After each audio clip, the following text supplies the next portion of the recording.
Donald Trump's joint session speech was not only the worst speech I think I've ever seen in Congress, but it also gave all of the people, all of the groups suing Donald Trump a treasure trove of evidence to use against Donald Trump and Elon Musk.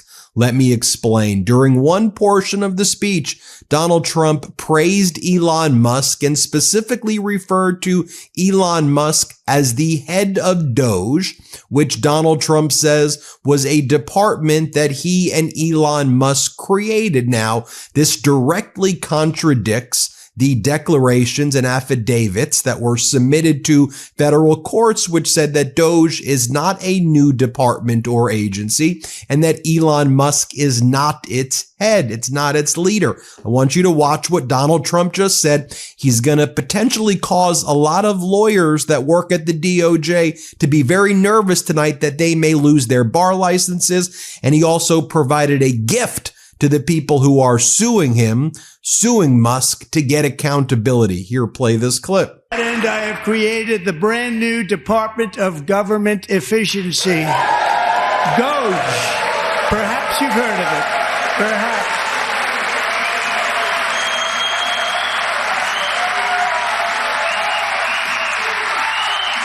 Which is headed by Elon Musk, who is in the gallery tonight.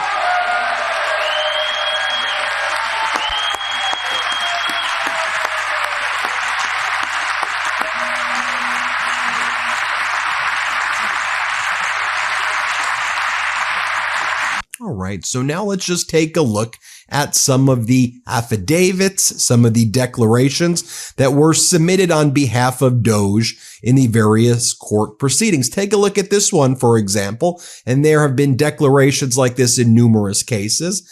Anna Bauer says the following. In a new filing, a Trump administration official says that Elon Musk is not the administrator in charge of Doge. He's a senior advisor to the president per the declaration. And you take a look at this declaration right here, and it says the following. This is written by somebody named Joshua Fisher, who may be a little nervous tonight after submitting this declaration. It says, I am the director of the Office of Administration. I have personal knowledge of Mr. Musk's employment status within the federal government.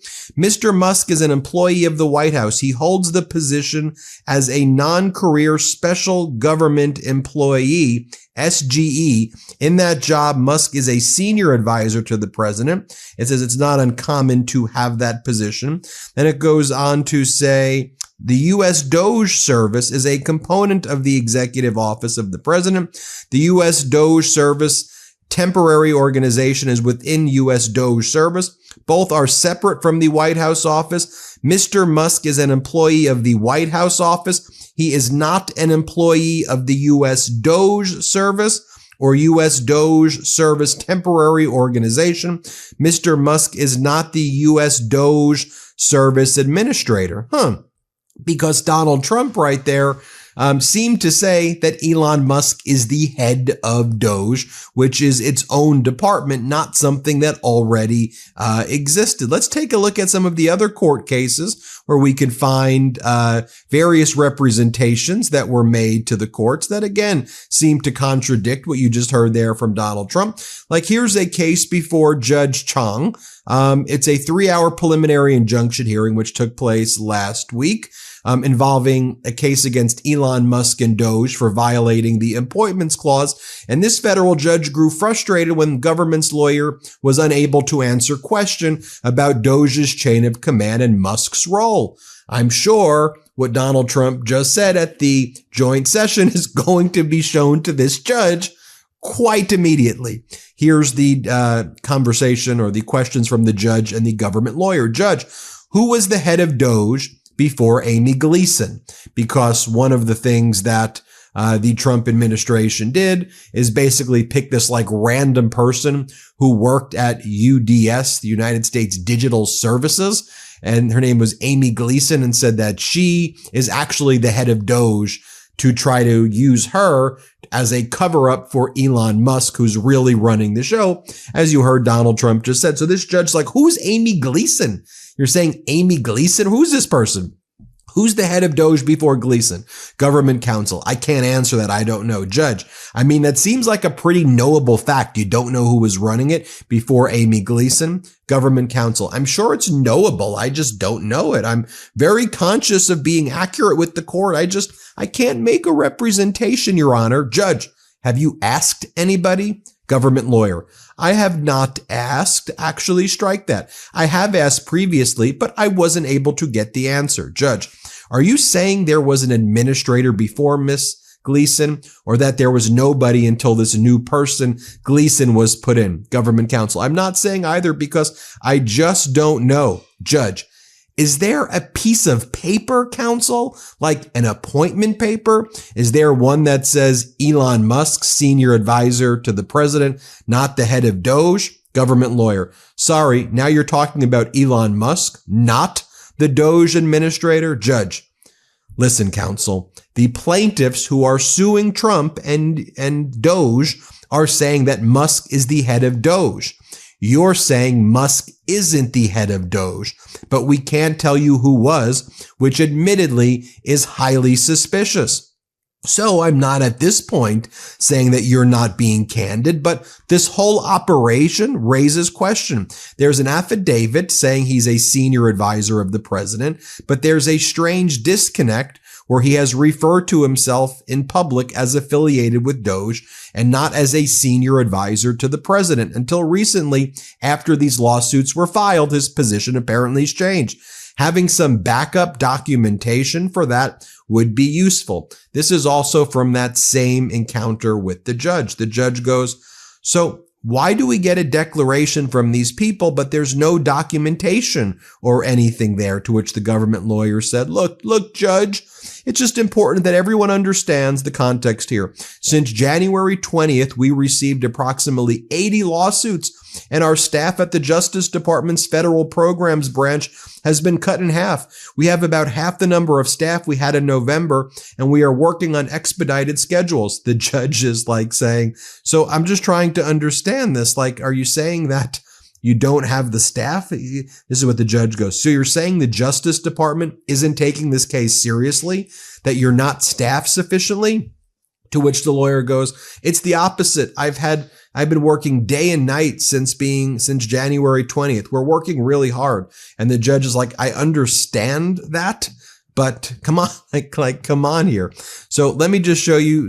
I mean, and by the way, now Donald Trump clearly said Elon Musk is the head of Doge. I mean, you heard him say that. Ever walk into a store and just stare at the wall of wine like it's some kind of cryptic puzzle? Yeah, same. That's why I stopped wasting time guessing and started getting my wine from Naked Wines, where the best independent winemakers deliver right to my door.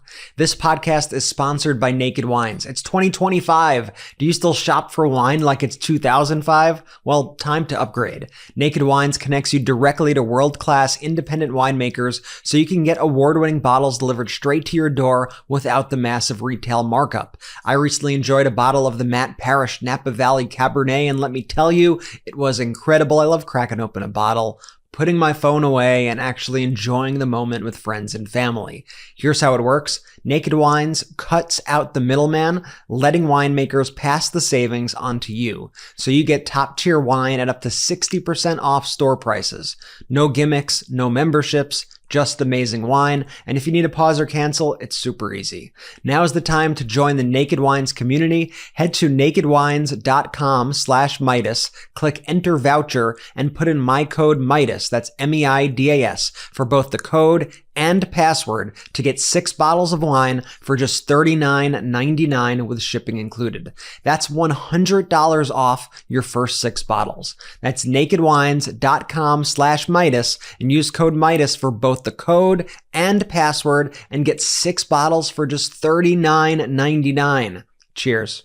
I want to play this clip for you as well. This is Caroline Leavitt at a press conference when the reporter goes, who's the Doge administrator?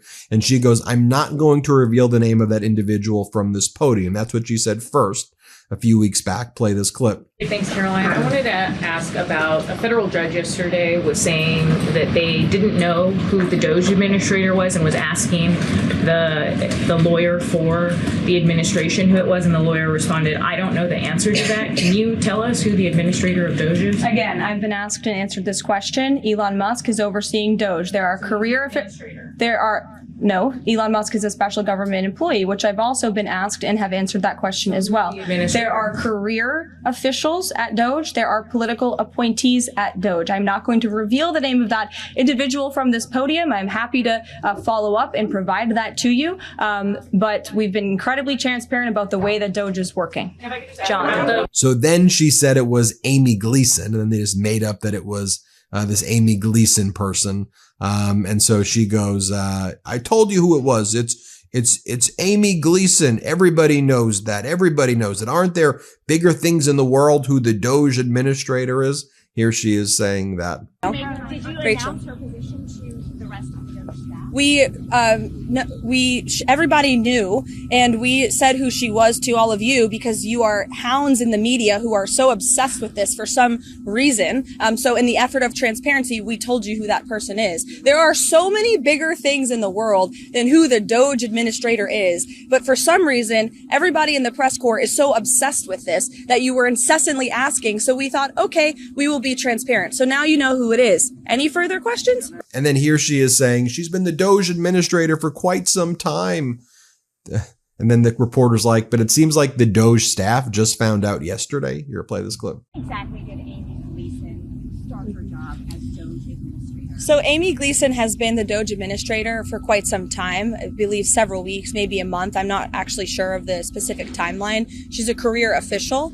She's doing her job as the administrator of this organization. I know everybody's very interested in her name and who she is and what she does. There's a lot of people who work for the federal government. They're just trying to do their jobs, and, you know, that's what she's doing. Doge staffers told us yesterday that they found out about her being the administrator yesterday. Why is that?